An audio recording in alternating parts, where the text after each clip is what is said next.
bones. And so then you figure out what that motion does.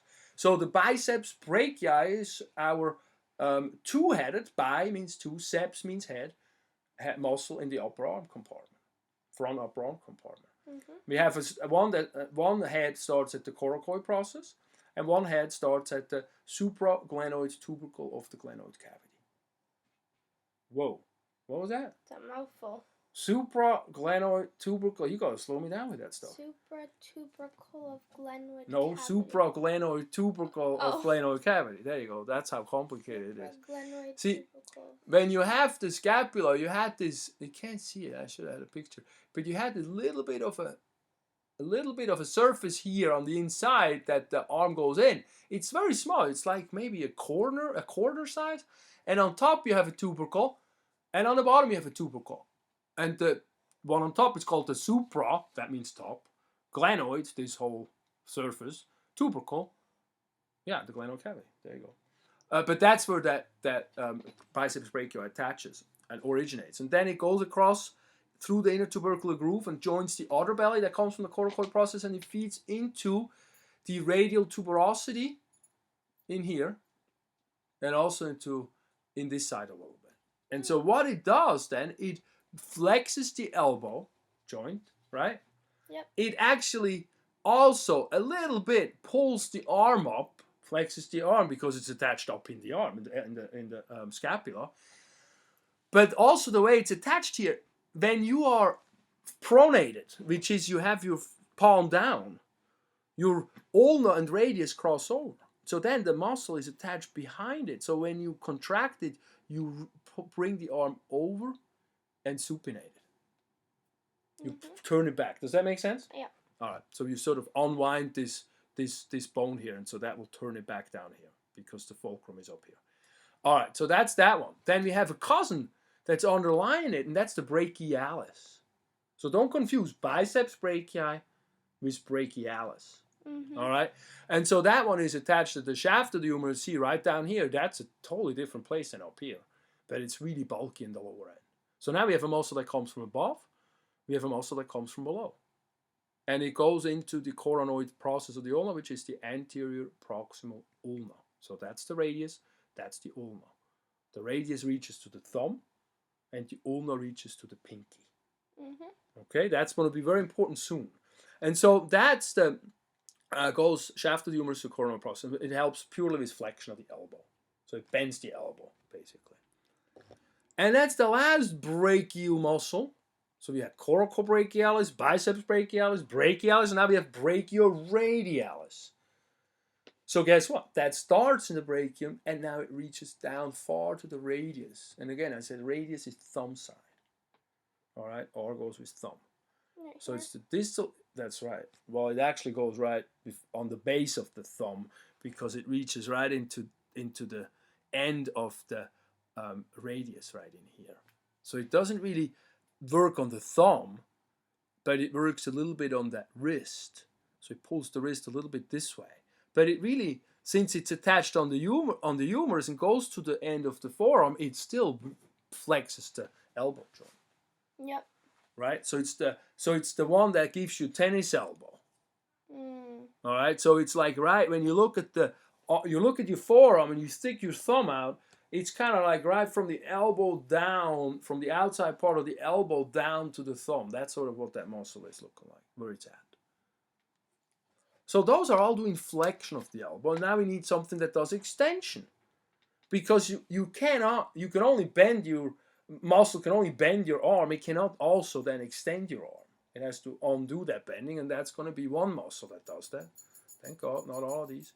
That's the triceps brachii. And the triceps brachii has, well, tri means three, so that's a three-headed muscle. So that starts up here, which is the infraglenoid tubercle of the humerus, on the underside of where the bicep started, and it goes down, well, it also actually, starts at the shaft of the humerus, and it reaches down into the tip of the elbow. And the tip of the elbow is the olecranon process, if you remember that. Yep. And the olecranon process, then, when it contracts, pulls up, and that straightens the arm out. So it's elbow extension. Sensible? Mm-hmm. Excellent. Now we're going to the forearm. And when we go to the forearm, we got we got a couple motions. We got flexion, bending the wrist and extending the wrist. We got, we can abduct and adduct the wrist, but we also have a pronation and a supination motion. So a palm down and a palm up motion. And the palm down motion is pronation. The palm up motion is supination. The way I remember it, you hold a bowl of soup in your hand when you supinate. If you pronate, you pour it out. So supinate, pronate.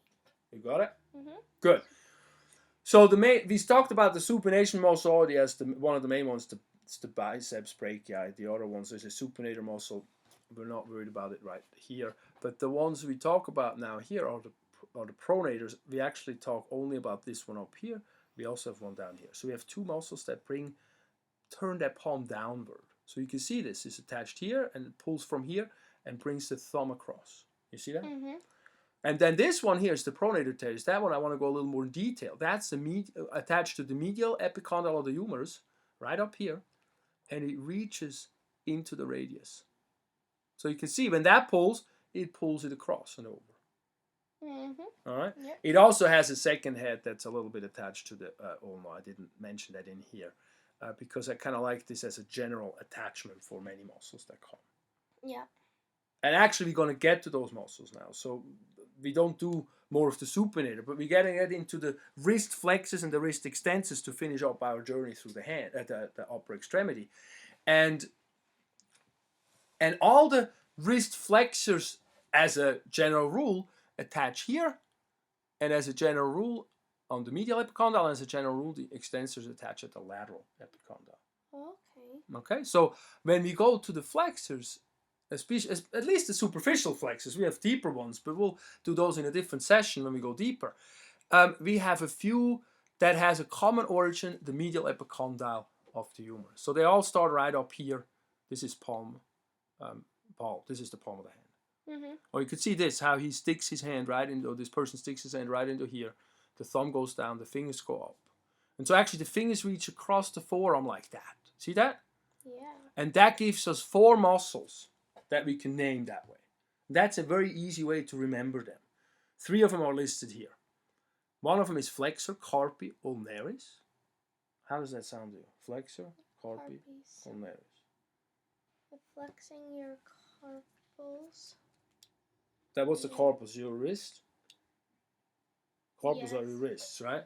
So And you then flex your wrist. are fingers. The phalanges are fingers, yeah, and the digits, and the carpals are the wrist. So And it then flexes the ulnaris wrist. is like this part of the arm. Right. So the ulnar is where the ulna runs. So the flexor carpi ulnaris is a muscle that runs on the ulnar side. That's towards the pinky, and it will bend or flex your wrist. Mm-hmm.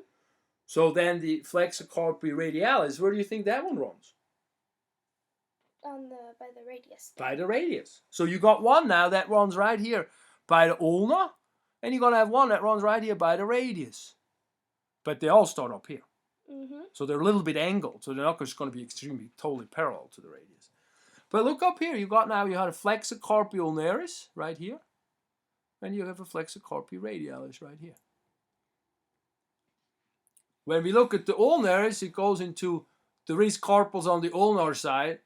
I wrote it out, pisiform and hamate. We're not worried about the details on that one. Wrist carpals on the ulnar side is fine. And then the flexor carpi radialis is more up on this side, and that goes into the metacarpals 2 and 3. And the metacarpals are sort of the web of the hand, really. But it still works on the carpals. So when we then look at the action, a muscle that's attached here and goes to the wrist on the pinky side, it will flex the wrist, but will also bring the pinky this way. Right? When we look at an anatomical position, you're going to have a palms forward when you stand. So that means you're going to adduct the wrist. You bring it towards your body, the pinky. Right? Mm-hmm. So that's a little complicated, but that was that adduction says. And then, of course, when we look at the radial side, that will pull the thumb up and out, and that is abduction. So that's what the radialis does, the carpi radialis. And then we got one left here, and that's the palmaris longus. And if you flex your wrist and you tense everything, you have a tendon. Not everybody, but about 70% of us have a tendon that sticks up. And that's the tendon of the palmaris longus. That one starts at the medial epicondyle and reaches into the palm of the hand. So that is nicely running right in the middle of it. And that purely flexes the wrist. Mm-hmm. So when we now pull all of them together, we have the first one of these fingers right here, the index finger, is this first one muscle here. So that's actually the pronator teres that we learned on the other page. That will bring the wrist palm down. And then we got the other three. First we have the flexor carpi radialis, that's here the middle finger going to the radial side. Then we have the palmaris longus, that's the second, the ring finger going straight down the wrist. And we have the flexor carpi ulnaris, which goes on the pinky side. Does that make sense? So I call this then, I put them down, the hand, and I call P, F, P, F. As in pronator teres, flexor carpi radialis, palmaris longus, flexor carpi ulnaris. PF, PF. Make sense? Mm-hmm. Good. So that's how to remember that one. And here's a nice picture of it that you can just sort of study it with. See, we have pronator teres. We still have the brachioradialis here shown, and then the flexor and the carpi radialis, palmaris longus, flexor carpi ulnaris. We got some deeper ones here also. We'll get to those later. Okay? Mm-hmm. Looks good. And then we have our last section is the wrist extensors. Now that's turning the wrist upward. Those muscles are less strong than the front muscles because you don't need to hold objects that way. You usually hold them the other way. Yeah. You know, that would be weird. But commonly, that's those muscles that we study here start on the lateral epicondyle of the humerus. Okay? Yep. So we have, and that's generally speaking. There's more detail to it, but I want us to get a bigger understanding of the thing. So the extensor carpi ulnaris, guess what that does? What do you think? Extension of the wrist to the ulna. Extension wrist on the ulnar side. So that's going to be a muscle that's going to run on the pinky side somewhere. All right? Yep. And then we got an extensor carpi radialis. That would be an extension of the wrist on the radius. That's correct. So we got the extensor carpi radialis runs towards the thumb side. That's what you said, right? Gonna have in the book. You're gonna see there is a longus and brevis. We're gonna do this them as one. Longus is the long one, and brevis means short. And then we got an extensor that extends the fingers, and that's one that goes all the way to the fingers. That's the extensor digitorum. All right. So we all start at the lateral epicondyle of the humerus, again more or less. Extensor carpi ulnaris goes to the base of the fifth metacarpal. So that's right here. Okay? Mm-hmm. That's sort of the web of the hand on the pinky side. And then the extensor carpi radialis goes to the other side, the second and the third metacarpal. What do they do? They both extend the wrist. One of them adducts it, brings it closer to the midline of the body in an anatomical position, and the other one takes it further away and goes more thumbs up, and that's abduction. Ah, yeah. Make sense? Yep. One pulls it this way, the other one pulls it that way. And then the extensor digitorum, guess what? That goes to the phalanges here, and it extends the fingers. Sensible? Mm-hmm. Good. And then this is the nice shot for that, where you can see all the muscles. You see the one on top laying sort of going to the thumb is the brachioradialis. And then you got the extensor carpi radialis. You got two of them here, these two. Yeah. You got the extensor digitorum coming down all the way to the fingers. And then you got the extensor carpi ulnaris right here. All right. On a picture you see here the next one comes from the other side. That's from the medial epicondyle. Okay, then that will be the flexor carpi ulnaris. Yeah, this is a good shot. All right. Well, thanks for paying attention and not falling asleep on me. Thank you for letting me listen. Good. Hopefully we'll do another section. Yeah. Thanks. And you guys too. Thank you for being so attentive. That's good.